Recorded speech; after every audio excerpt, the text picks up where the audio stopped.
Greetings and salutations, Fantasy League of Ordinary Gentlemen. 7 weeks in the books. There you go. And I thought that we would have no undefeated owners. I figured we'd have one owner who was basically mathematically eliminated from playoff contention, and things just kind of went the way they were supposed to go. There were a couple of surprises, and we're going to break it all down. Before we do, maybe you're joining us for the first time, in which, we're going to break down everything that happened in our most recent week of competition. And then tomorrow we will go over our current week that we're on here.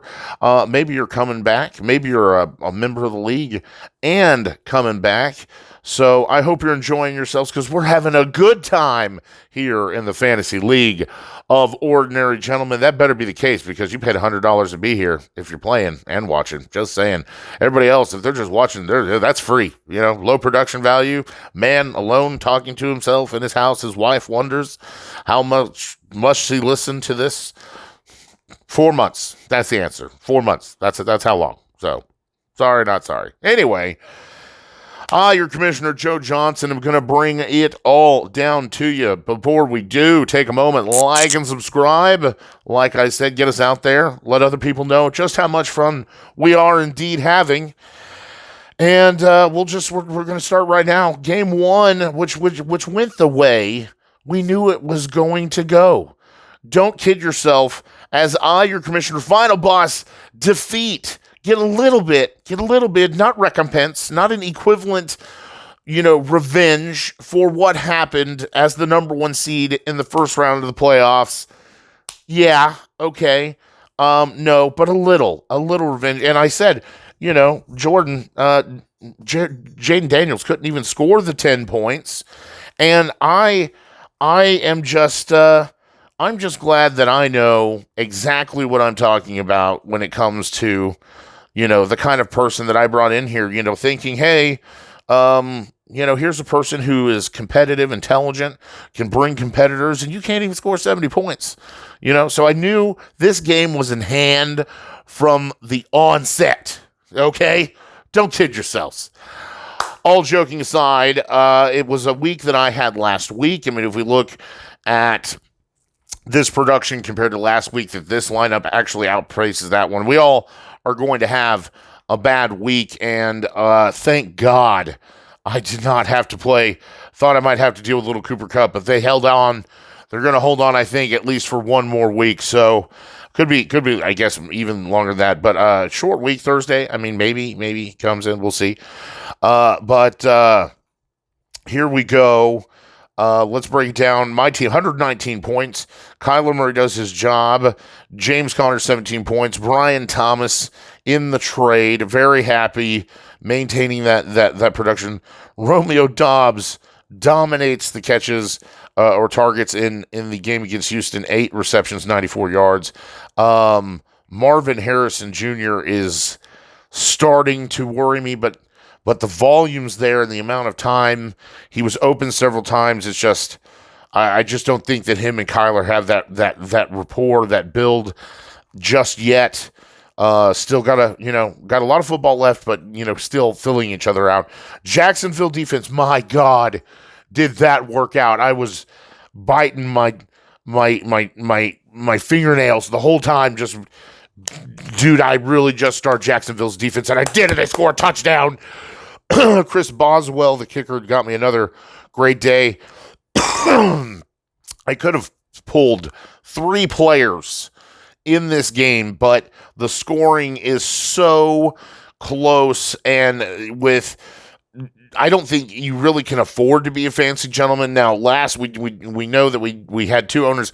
It was close enough where you did need to pull a player because it's not worth the fumble. So both of those, Chandler and Brennan, great plays for your fancy gentleman, wins that week. Not going to do that when I have 3 players going to score 119 points and help try and fill in the gap of points between Austin and Jonathan that the rest of us have to make up, okay? It's not even close. This doesn't help that, at least with you, Jordan. It was a bad day. Jaden Daniels probably going to miss some time with the rib injury. Chuba Hubbard does his job. Bad day from Tyrone Tracy. A.J. Brown, exactly what you needed. 5 receptions, 89 yards, touchdown.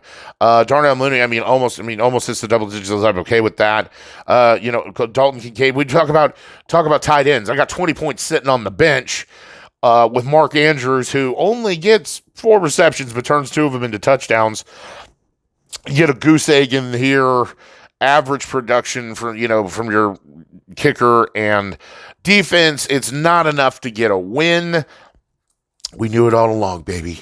Look at you sitting outside because you can't have me, talking about the things I say that come out of my mouth with your children in the room and then telling your wife to get out and shit. So you just sit outside in the nice Oklahoma fall weather and know that I beat you in the regular season here in 2024. Game 2 had Forrest Dozier taking on Derek Ashe, and I should have mentioned it in the intro. I should have mentioned it somewhat in our game, but the injuries continue. And they really hit here in this game. But unfortunately, just the injuries are continuing, and I just don't get it. At this point in time, is it just the way we don't condition? The players don't feel they have to practice as much. You're not allowed to hit as hard, and you're not allowed to tackle anymore. So, I don't even know if people who are being held out for concussions have concussions. You just had a head contact injury, and so we're purposely going to hold you out a week. It's just, we're not getting sued if we're the NFL. So, it's hard for me to understand how we can, have just so many doggone injuries. But nevertheless, they do continue. And Forrest, unfortunately, players letting you down. 2 goose eggs, 1 injury related. Danny Dimes doesn't even get 100 yards. It's bad. 5.96 points here. Aaron Jones, especially when your running backs do exactly what they needed to do, over 40 points, 20 and 23. But then the wide receivers, this is the game, and Deebo Samuel screws fantasy managers across the league as he's going in. We know, okay, he's playing, and then winds up in the hospital with pneumonia fluid in his lungs. Tank Dell just doesn't do anything. Another dud from Kelsey. Another dud from Xavier Worthy. The defense and the kicker are your highest scoring players next to the running backs. That usually means a loss. It's 94 points. It's not great. And I'm going to say this, Derek, you got lucky. Because I keep telling you, I don't know why. I don't know why, but I don't say don't start Anthony Richardson because I want you to lose. And this is Commissioner Joe talking here. This is advice and analytics and thought perspective on the league and on your teams. I actually think I at my own demise give advice that could be detrimental to even my own game. That's how fair I feel I am to you. You're welcome. I am a strict but caring master. All right. But when I say don't start Anthony Richardson, how many fantasy football podcasts do you have? I know I'm not the only one, seeing this. You have eyes. You're an intelligent player. I will say, Mr. Consistency, you're getting exactly what you are. You're 5 freaking points. So how long, Derek? You're an intelligent man. You cannot keep starting Anthony Richardson. Would you just make a trade with me for Dak Prescott? We have literally, we're closing in on 10 days. We got 2 weeks. Actually, yeah, what is it, the 13th? So we have a little over 2 weeks before we can't trade anymore. And I don't know anybody else who's willing to give you a decent quarterback. So, Derrick Henry and Brian Robinson will not carry you through this, even though they do carry you through this game, and that's how you get back on track, boys and girls. Just saying, that's how that works. 25 points in 13 altogether, it walks out to almost 38, almost 40 points. So you're right there. And then all your wide receiver core had to do was show up, and that's what they did. Not so great from Neighbors, but Amon St. Brown, great. Kyle Pitts does what you drafted him to do. Finally, 13 points. It doesn't matter to Mario Douglas. It just didn't matter. 118. You got this one. Consider yourself lucky, Derek. Better luck, Forrest, next week. Game number 3 was the closest game. So absolutely popcorn eating, nail biting close, as Brauc Hudgens is not done. This is it. Tua's coming back. Maybe, probably. That's what we're hearing.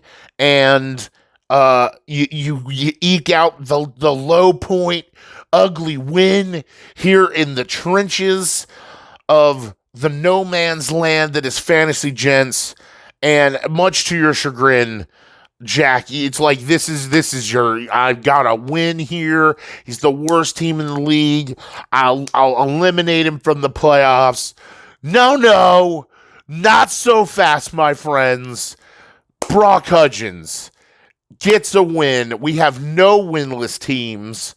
I told you, things that will never happen. Brennan and Austin, your time is coming. If Brauc can prove to you one thing, we will never. It's fantasy football. Going undefeated in deep leagues is just too hard, and going winless is too easy. And not to say it wasn't easy, just think this was a gross match. We'll go ahead. We'll break it down. Jack, Kirk Cousins, another gross day.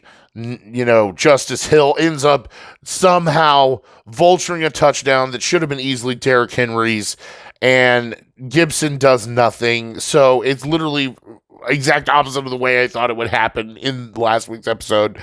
Jamar Chase and DK Metcalf. DK Metcalf is going to probably miss some time with his injury, but before he goes out, 19 points. Evan Ingram does what I've been needing Mark Andrews to do. This is the Cortland Sutton. F's you.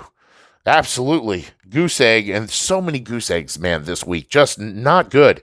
Seattle is just, the football is rough this year, man, and it's making fantasy a grind. You want to talk about a grindy year with the injuries and the lack of touchdowns and offense. I'm telling you, this is a grind year in fantasy. Seattle's defense, we talked about it, when your defense is one of your highest scoring players, probably losing. It is not the case for Brauc, where his defense is his second highest scored player, but it's enough by 2 points. Sam Darnold, oh my goodness, an interception, and you lose the game, man. But it was only 16 points there. A-Chain does enough. Warren, 44 yards. I mean, this is gross. Tariq Hill, 2 points. My goodness. And how games work out, man. I mean, in my other league, I lost by 0.4 points. I mean, what ends up constituting a win? Mike Evans, hamstring, shouldn't have come back in the game. This is the exact example of everything of the bullshit that I talk.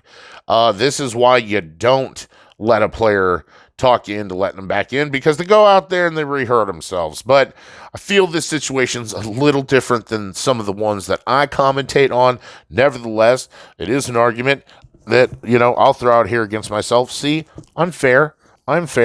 Ow. Oh, Philadelphia's defense 15. You could argue, man, they keep you in it. I mean, it's just when these close games, what could have been is always what you wonder.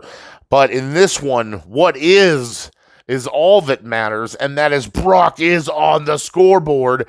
It's all up for grabs now. I mean, I'm serious. Even if you're 1-6 right now, okay, huge Brauc 1-6, and you're not the only one. Obviously, people, you've now joined the ranks. Okay, you've graduated from turd to maggot, but all the maggots at the bottom. I mean, I'm sitting in the 6th spot now.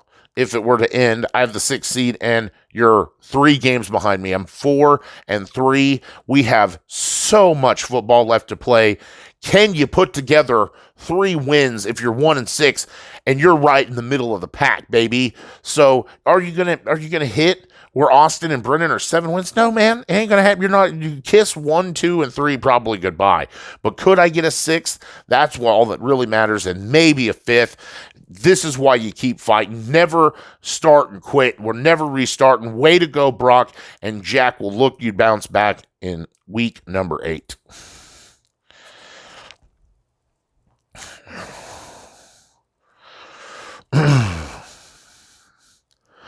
And game number 4 is going to keep just reinforcing this point, okay? Big win from Aaron Felch, who finally puts together a win where, and not that it's the score, you've been there.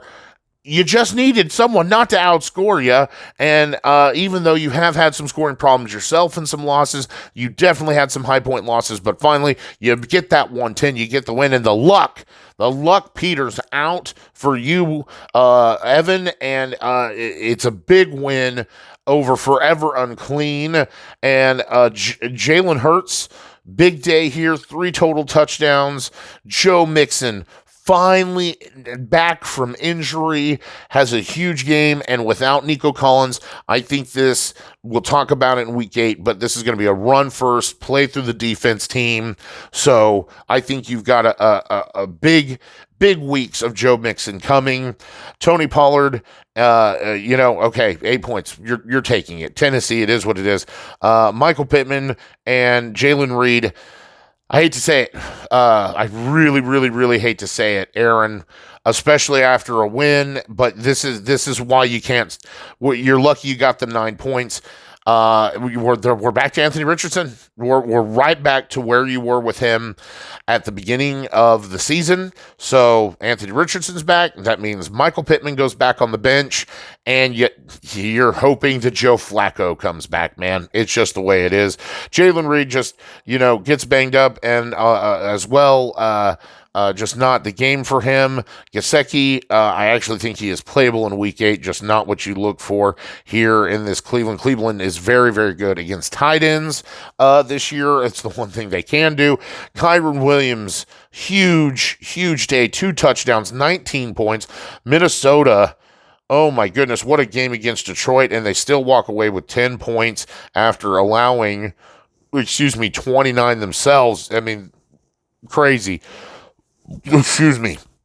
Easily without the turnovers and the touchdown, could have been a New York Jets kind of day. Your kicker even gets 12, really helps you make up there for the wide receivers. Nevertheless, you hit the 110 number. That's what matters. It's a win, a much-needed win, and we talked about it. Evan, unfortunately, just that lucky win that you kind of feel that a couple of them were lucky, but hey, a win's a win. It just kind of ran out. Baker Mayfield, though, on a day where Baker Mayfield gets 3 touchdowns themselves, Josh Jacobs, 20 points. Everything is hitting. Way to go. Justin Jefferson, 21.7 receptions, 81 yards, and a touchdown. I am cruising, and then it just stops.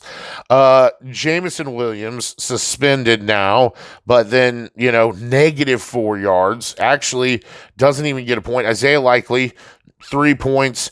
Christian Watson, nothing in this game. He's banged up again. I clearly think he's the 3rd option, maybe even the 4th. I think that Tucker Kraft, right? I think he is the 3rd, maybe even the 2nd option, arguably, in that team. Christian Watson is 4th, is 4th at best. The Jets defense go negative. That's a 15-point. There's your 15-point difference right there in defense alone. Tucker, 13. It's a loss, so, Forever Unclean, do better, you piece of shit. And Aaron Felch, you're right back in with all those teams in that bottom half trying to sneak into the playoffs, but it's what you needed. Evan's right there. That really brought him kind of back down to earth this week. So, looking to keep it going. Aaron next week, and then, of course, Forever Unclean has to do better. Game 5 was not close at all. Josh Johnson getting waffle stomped by Brennan, and I thought for sure that this was going to be a week that worked out for you, but the difference, without a shadow of a doubt, is Lamar Jackson. And it was like, I hate to say it, it was almost over by the time the Baltimore Tampa Bay game was over. And we'll start with you, Josh, as things just don't end up working out when it comes to the core there part of your team. Jared Goff, 18 points. That's what you perfect. I mean, 80 yards, 2 touchdowns, great. J.K. Dobbins and Jordan Mason. And Jordan Mason gets banged up. He actually comes back in the game, but then only plays 1 snap and then leaves and only gets 8 points. So your running back core doesn't even get 20 points between the 2 players. Amari Cooper, you're starting him, baby, and you love what you see. Immediately has an effect on 4 receptions, 66 yards and a touchdown. Great opening play for Buffalo. Deontay Johnson banged up in this game. Looks like he might miss some time. The injuries continue. Only 2 points in that game. Calcaterra does nothing with Goddard out, and A.J. Brown and Devonta Smith being back as well. Eckler, you would think, right? I mean, I was so high on Eckler. It's Carolina, right? It just didn't happen with Eckler. It was everything but. It was the Marcus who I don't know what percentage of person 0 started Marcus Mariota, but they got 24 points if they did. Buffalo's defense and kicker are your 3rd and 4th highest scoring players. 86 points, not likely to get you a win, especially when you're playing one of the top tier undefeated teams. And I will say, it's going to be a better day, even if Lamar Jackson hits his average. You're going to win this game. But 5 touchdowns from 1 player alone. Good God. Minus the yardage and reception, passing, what have you. 34 points from Lamar Jackson. It is literally over a third of Josh's total points scored. So does it matter that, believe it or not, your running back core does worse than Josh's, 9 and 4, and that doesn't include injuries. That was their day. All comes from the wide receiving. Drake London, 18 points. George Pickens, 22, and then Dicker puts on an absolute clinic, scoring as much as your running back, 21 points. So, at the tips, the quarterback and the kicker, with a lot of sandwich meat in the middle. So all that matters is 121 points. It's another win. Brennan, you're still dangerous. You're still undefeated. But if Brauc has taught us anything, it's just a matter of when, not if. So we'll see how much time you've got left as we keep going over these next couple weeks. And Josh looking to get a win in week 8. Game 6 had more of the same. Blowout wins, injuries. Yeah, I love how I score 70 points. Aaron goes off, most important game of the year, Bourbon Bowl. Just get my ass whooped. And then fast forward, I score 119 points. Aaron only scores 94 points and gets destroyed by a rookie. I mean, if this isn't just the grindy year, man. Joe Burrow, Aaron, 14 points. Not great. 2 touchdowns, 81 yards, no turnovers. Okay. Alvin Kamara banged up, only 10 yards and 8.4 points in this game. Kareem Hunt has a great day, 78 yards, 2 touchdowns. Garrett Wilson, Chris Godwin, 13 apiece, but unfortunately, Chris Godwin season-ending injury and is done. And we'll talk about this here in just a moment, Jonathan. Tucker Kraft, 12 points. Jerry Jeudy, still garbage, again. But hey, guess what? Deshaun Watson, the one thing about injuries, and I'm just wondering if he puts himself in the position to get injured. I wouldn't put it past Deshaun Watson. It's like, dude, he's playing hurt, and it's like, if I get myself injured, then I can get out of this and still get paid. I'm telling you what, the Browns deserve everything they're getting. Cleveland's defense 6, Young Hoku the kicker 1. Yeah, not good. And Jonathan, it's another super high scoring 100 and win. Congratulations. Geno Smith, 17 points. Solid. There it is. 200, 2 touchdowns. That's what you're going to get. Breece Hall if I'm telling you what, we're talking about a different game, 38 yards on the ground and a touchdown. But everything else, I mean, he dominates with the receptions and receiving yards in this game. Same with Kenneth Walker, 2 touchdowns, 69 yards. Doesn't matter that Davante Adams only has 3 receptions, 30 yards. T. Higgins, solid day, 4 receptions, 82 yards and a touchdown. Brock Bowers, 19 points, easily will end up as tight end 1. JSN, there you have concerns about JSN, I think.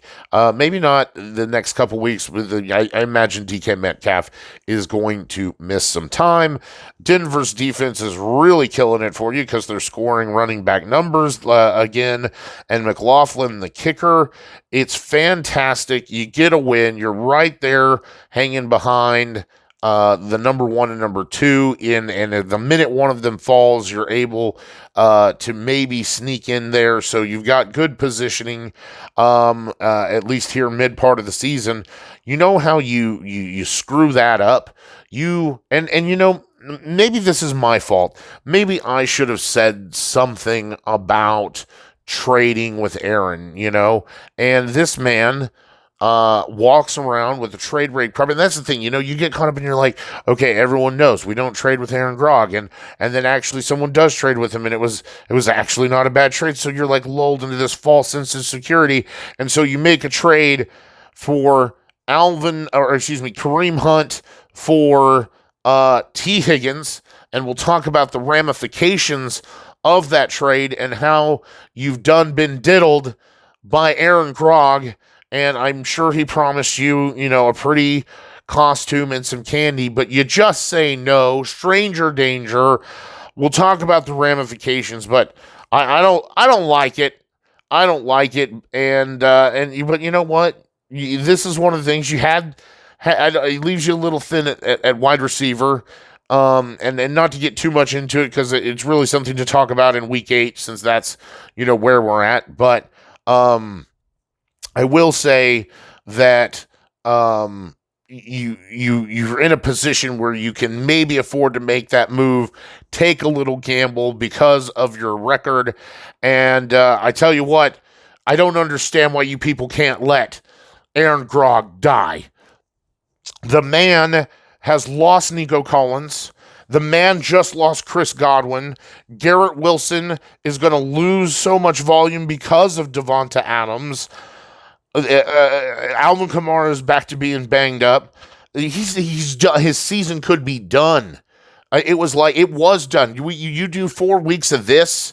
There's nothing on the waiver wire anymore. If you don't trade with Aaron, and maybe I blame myself, because if I just come out and said, hey, don't anybody trade with Aaron so that he misses out on the playoffs and doesn't have a lifeline to a season-saving trade, then maybe this doesn't happen. But it does happen. So, yeah, man, I hate to say it. You lost the battle this week, Aaron, but season-saving trade.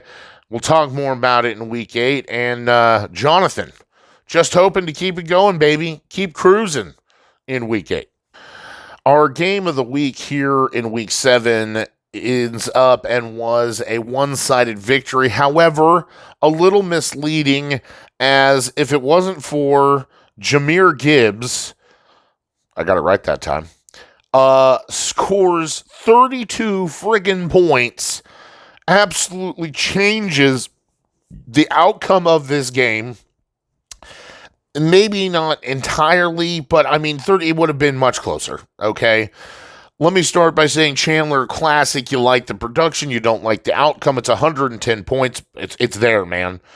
And let's just start with Brock Purdy, who ends up, if he doesn't rush for the last minute and 18 seconds on the clock touchdown when you're getting blown out, if he doesn't do that, I win my game in my other league. But no, The dude rushes for it gets no passing, no yards, only 200 yards. No, should have been one of his worst days. But the dude, fantasy gods are cruel, and he gets 2 rushing touchdowns. Bijan back right at it. That's what you want to see. 103 yards to touchdown. Unfortunately, Montgomery fumbles the ball in this one. A rough day from Addison. I mean, actually, I like the 9.6. It's just not good for you. Scary Terry, great day. Zach Ertz, great day. Especially when you're able to play Ertz over the Muth, and you're just playing the better matchup, and it's going to work out. Zay Flowers, bad day, gets banged up. Pittsburgh's defense 9. Tyler Bass. I mean, it's a great day. It's 110 points. You like the production, hate the outcome. And Austin, I thought that you were going to lose this week. I think there was a good chance that you do. You miss out on some productivity. I should point out that you end up making a trade yourself, but again, I guess more to talk about in week 8. I'm just really salty that Jonathan kept Heron season alive. Oh, anyway, that's we've already talked about that a little bit, and that's more to talk about week 8. We're talking about what you did this week, which is an outstanding win. When CJ Stroud only gets 5 points, and without Nico Collins, it seems like we're struggling a bit, and it was all really Joe Mixon. Again, we talked about Jahmyr Gibbs, 32 points, 116 yards, 2 touchdowns. Javonte Williams, I still do not believe that I made the wrong choice. James Conner will finish as the better back.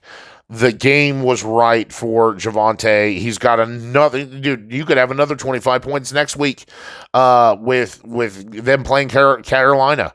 So I knew this was a possibility. It doesn't mean that he is a volume. I mean, maybe it is. Maybe it's the significance that I panicked a little too early. We'll see. I don't think so. Stephon, I'd still rather have James Conner than Javonte Williams moving on to the end of the year. I'll say that. Maybe I'm just more putting this out to Aaron, who wants to rub it in my face, which doesn't upset me. I'm not mad. I think it's a mutual trait. I mean, look at what Brian Thomas has been doing for me. Right? Devonta Smith gets 0.8 points, right? Okay, come on. Stephon Diggs, 7.3. Kittle has this is where it is. Kittle, 15 points. Look, Forrest. Look, it's Saquon Barkley, the guy who should be on your team, handing you another win. Instead, it's going to Austin Allen, who is just loving the picks that you let him have. And Saquon Barkley, 26 points. Washington's defense, solid play, 18 points. And Rashard, 15. 146 points. And keep the undefeated streak going for now. Because we all know what happens in week 8. And if you don't, you can tune in next episode tomorrow, Thursday. And, Chandler, you just got to keep winning, man. Your team's on fire. You're putting points up. It's a disappointing loss. You just got to bounce back in week 8. Here are our standings after 7 weeks of fantasy football. As I said, Austin Allen and Brennan Scala remain undefeated at 7-0. And I will say, gentlemen, 1 win away, and you will have punched your ticket into the Fantasy Gentlemen's Playoff. Right behind you, 6-1, our lone 6-1. He needs one of you to lose so he can snatch a spot from you. Jonathan Andrews, believe me, you're going to have the tiebreaker because I don't know if anybody's going to have the point total to beat him. 5-2, also sitting by himself, Derek Ash. Missed the consistency, and then our 2, 4, and 3s sitting at the 5 and 6 position, and because of the Bourbon Bowl loss, he's got the tiebreaker. So you do have that 5 seed spot currently. If it were to end today, But it doesn't end today. We got plenty of football left, 7 more weeks before we have to even worry about the playoffs. So just worry about getting that win, guys. And if we were talking about riding right on the outside looking in, Chandler, Taylor, Jordan, Payne, Evan, Cole's all sitting at 3-4. So like I said, Evan, even though you take that loss, you got those 2 huge wins. They're back to back, and you're sitting at 3-4, still right there in the middle of the pack, 1 win behind that 5-6. And so when I said earlier, I hadn't looked at the stats wholly, or at least memorized them. I'd looked at them, of course. But again, the 6th seed and the 5th seed are 4-3, and you're going to imagine that that's going to probably be a 7-7 team. So whoever it is, not saying though that me and Aaron will go 7-7, just you imagine who at the end of the year, whoever has that 6th seed is probably going to be a 7-7. You're right there. All of the 3-4, 2-5, and 1-6 teams win 3 games. And you're right there in the middle of the pack.